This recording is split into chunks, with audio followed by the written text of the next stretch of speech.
Imagine the noisy, stuffy city of Kolkata. It's summer, the asphalt is scorching, and the air is thick with the smell of spices, smoke, and human poverty. The streets are full of voices. Some are haggling at the market, some are shouting from rickshaws, some are begging while sitting right on the dusty pavement. Moving through this chaos is a small woman in a white sari with a blue border. She moves quickly, but her gaze is gentle. She seems to see what everyone else passes by.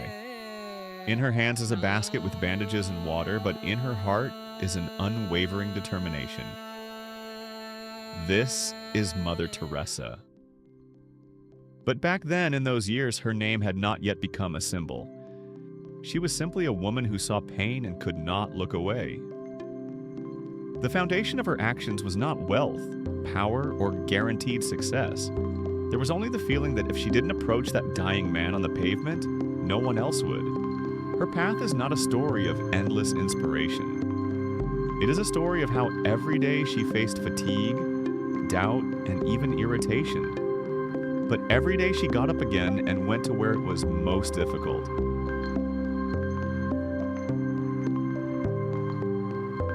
This love begins at home, in your own family, and it begins by praying together. Prayer gives a clean heart, and a clean heart can see God. And if you see God in each other, you will have love, peace, joy together. And here arises the first question that unites her with other great altruists in history. What makes a person go against the instinct of self-preservation? Why, instead of running away from pain, do some walk right into its center? Not only can Mother Teresa provide support and help, but you can too. Subscribe to our channel, give us a like, and click the bell icon. Your support is very important to us, so we can continue making videos like this. Let's continue. Stories like Mother Teresa's always evoke admiration. But on deeper inspection, they contradict the basic logic of life. In nature, a simple and ruthless law prevails. Only the fittest survive. Every organism, from a bacterium to a lion, strives to preserve itself and pass on its genes. This is the foundation of evolution. Instincts were formed over millions of years, and they are all aimed at one thing: avoiding danger, accumulating resources, and protecting oneself and one's loved ones. Altruism, especially in its extreme form, is a violation of this principle. It's when a person expends effort, resources, and sometimes their own life for the sake of those who are not even related to them by blood. From nature's point of view, this is not profitable. It is a risk. And yet, in human history, figures appear again and again who choose to help. Not because it is safe and not because it will bring them a benefit, but because they simply cannot do otherwise. What drives them? Empathy, religious faith, a sense of duty, the fear of losing their humanity? Or is there something in the depths of our nature that is higher than the instinct of survival?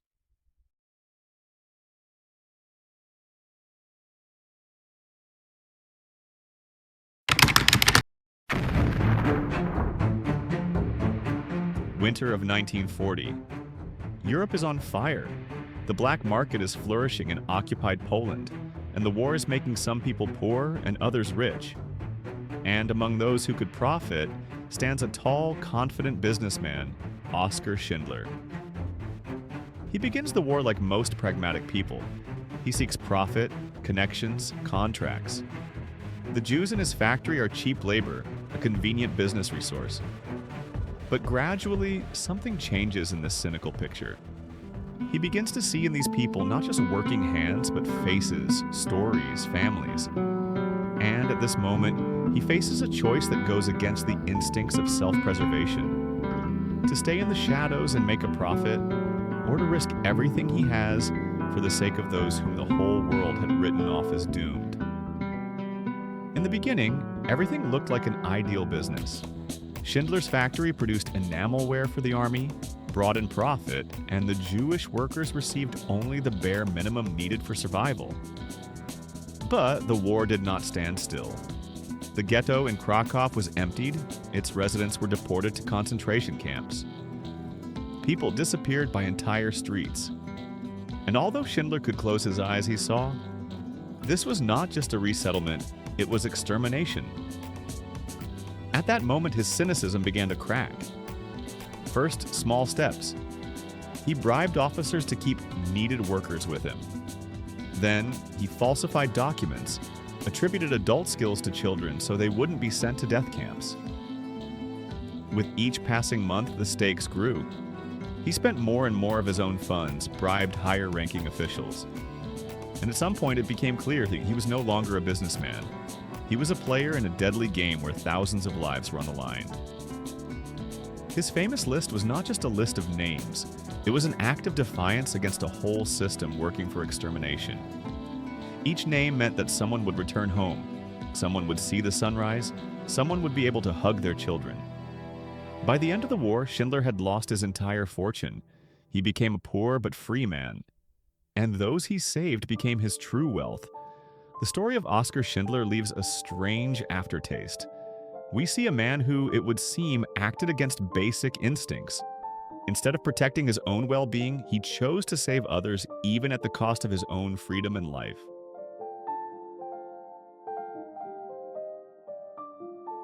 This is a challenge to the logic of natural selection.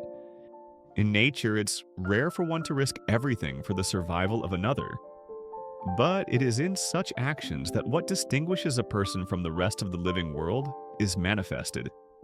The ability to consciously sacrifice oneself for ideas, for justice, for a future that he himself may not see. And if Schindler acted in the shadows of war, against a system of extermination, Nelson Mandela came face to face with another system no less cruel but much longer and more sophisticated. The system of apartheid.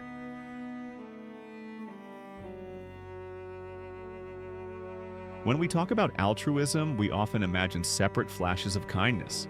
A saved person, a one-time heroic act, an incident that changed the fate of others. But there is another level. When a person makes their life a service, not once or twice, but for decades. Nelson Mandela was such a person.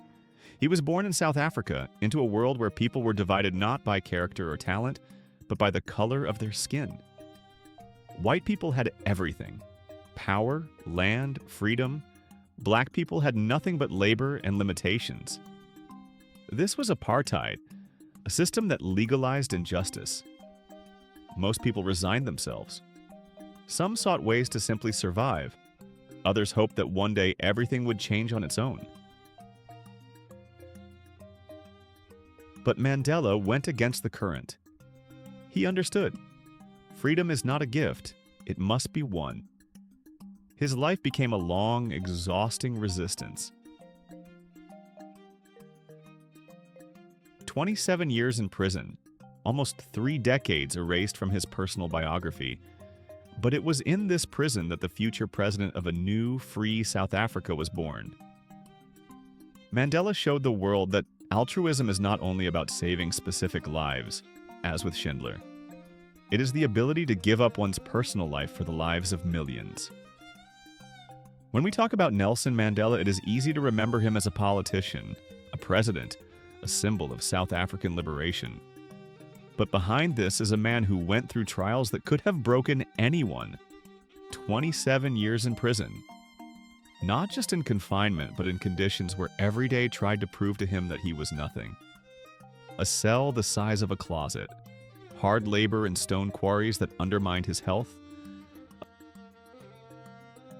A ban on communication, limited family visits. It seemed everything was aimed at erasing his personality, turning him into a shadow of himself.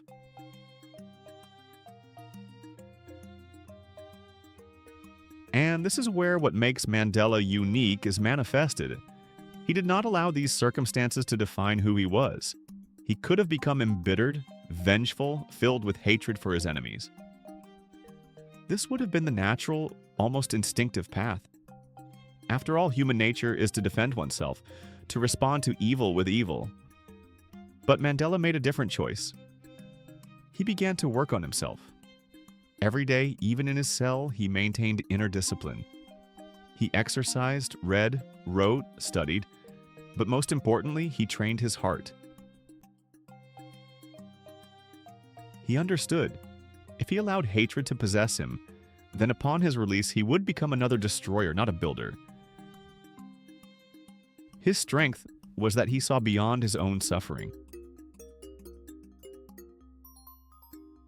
He understood one day the prison would end, and then it would be important who he came out as. A broken and bitter man, or a leader capable of leading others. And when the moment came, when the prison doors finally opened, the world saw not a broken prisoner, but a man with incredible inner freedom. The one who could have sought revenge chose forgiveness. The one who could have demanded retribution offered reconciliation. Mandela proved that the strength of a leader is not in harshness, not in the ability to suppress, but in the ability to control oneself. In his ability to see beyond personal pain, a greater future for all. This is the main lesson of his life. Mandela's altruism was not a beautiful public gesture. It was the result of his inner work, his personal choice not to give in to the darkness. And maybe that's why he became a symbol for the whole world. Because each of us, even in our small life, faces a choice to respond to evil with evil or to find the strength for another path. When we look at Mother Teresa, Schindler, and Mandela, we see very different people. A woman who dedicated herself to caring for the most destitute, a businessman who, in the shadow of war, made his choice for the sake of others' lives, and a leader who, after decades of imprisonment, came out not embittered, but capable of leading towards reconciliation. They lived in different countries, at different times, in different circumstances, but there is something in common that unites them. Each of them went against the very logic of survival, against the instinct to protect only oneself, one's family, one's small world. In nature, we rarely see this. There, the law of the strongest prevails, natural selection, where the one who takes for themselves wins. But in human history, from time to time, people appear who seem to break this law. Their actions are not explained by cold calculation. It's not a strategy, but an inner choice. It is these people who leave a legacy, because they show us. A person is capable of more than just a struggle for survival. A person can rise above instinct to give life, compassion, and hope to others. And maybe this is what true evolution consists of. Not in being stronger than others, but in being a human in the full sense of the word.